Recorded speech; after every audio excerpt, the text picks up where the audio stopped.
Good morning, students. Today we can study about shape functions. Actually, shape functions means it is used to express the geometry or shape of an element. It is doing so by inserting the solutions between two discrete values obtained from the nodes. In one-dimensional problems, displacement u can be, that is the geometrical display, the, uh, the displacement of entire geometry can be represented by the summation of shape function and displacement. That is, for example, we have two nodes n1, two nodes 1 and 2, and the displacement of that geometry can be represented by shape function of that node into displacement at that first node plus shape function of second node into the displacement of second node, that is n1 u1 plus n2 u2, where n1 and n2 is a shape function and u1 and u2 is the displacement of nodes. And from 1 we can write it as n1 n2 into u1 u2, that is in matrix form. That is, in this form we can make it as to this form by n1 into u1 plus n2 into u2. Now we can derive an equation. Here, derivation of displacement function u and shape function n for one-dimensional bar elements which has 2 degree of freedom. In this case, we have two nodes, one node in here and one node in the extreme end, two nodes. In first condition, the displacement will be u1, and the second node, the displacement will be u2, and the entire length of this element is L. So in the first boundary condition, x will be 0, and the second boundary condition, x will be L.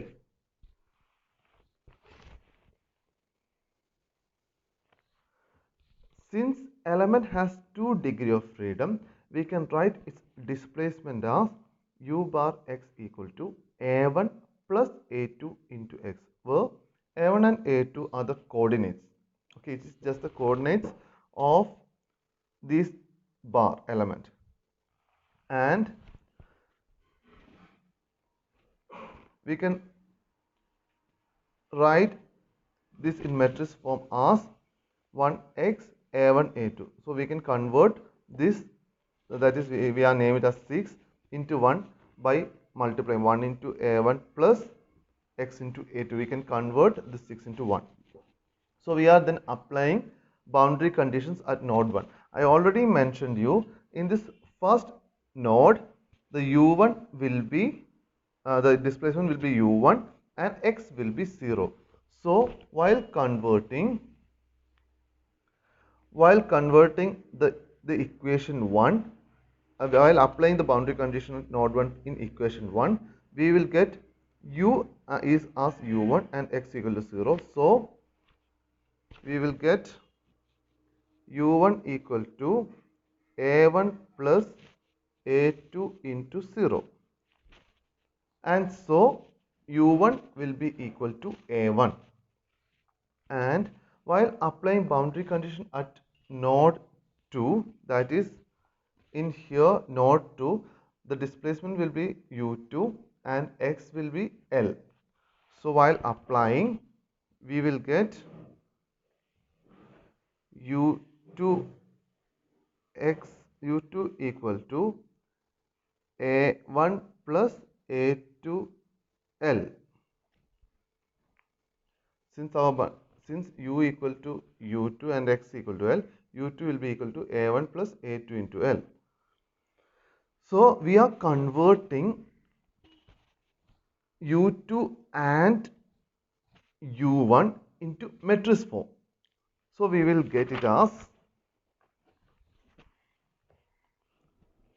u1 u2 equal to 1 0 1 L a1 a2. We can check here.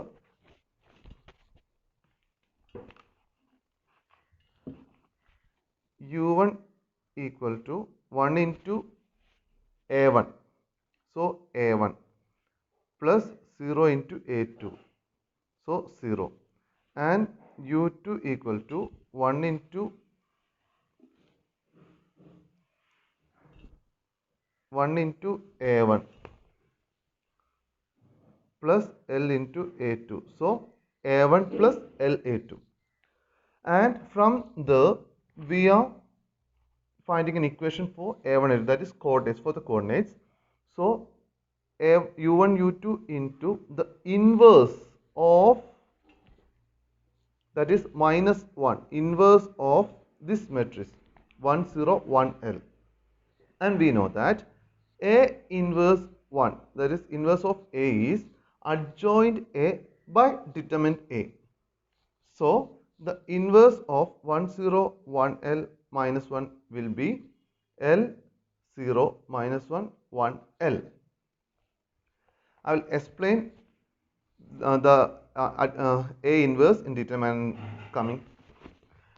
And if A equal to A, B, C, D, and if it is a 2 by 2 matrix, then adjoint of A will be D minus B minus C A. That is just interchanging the position of D and A, and we are putting negative sign for B and C. So our adjoint A, that is our in our condition, A is L 1 1 0 1 L. So if we are taking the adjoint A, we are just interchanging the position of D and A, and we are putting negative sign for B and C. So it will come as L0 minus 1 L. And if A is A, B, C, D and a 2 by 2 matrix, determinant A will be A into D minus C into B. So in our condition, it will become determinant A equal to 1 into L minus 0 into 1, which is equal to L. And we are applying those values, that is the value of A inverse 1 in A1 A2.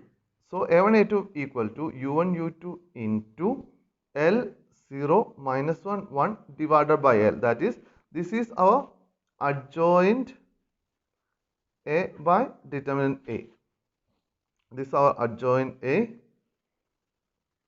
and this is our determinant A, and we are dividing this L. Okay, so A1 A2 equal to U1 U2 divided by into L divided by L, we will get 1, 0 divided by L, we will get 0, minus 1 by L, minus 1 by L, 1 by L. Okay, and then our equation 6, this is our equation 6, U bar x equal to 1x A1 A2. We are applying the value of A1 A2 into this equation. So the equation will become A1 A2 U bar x equal to 1x A1, and we are applying the value of A1 A2 in this equation. So U bar x equal to 1x U1 U2 into 1 0 minus 1 by L and 1 by L. And we want to find out the value of N1 and N2. So we are converting into that manner. So U bar x equal to, we are just we are making U1 U2 into last part, and we will get 1 minus x by L into x by L equal to U1 U2. Since 1 into 1 1, x into minus 1 by L minus x by L. Actually by matrix multiplication it will come as 1 into 1 plus x into minus 1 by L, that is 1 into 1 minus x by L. That is what will happen in here. And this case also 1 into 0 0 plus x into 1 by L, that is x by L. So since u equal to n1 n2 into u1 u2, we will get n as 1 minus x by L and n2 as x by L. N as 1 minus x by L and n2 as x by L.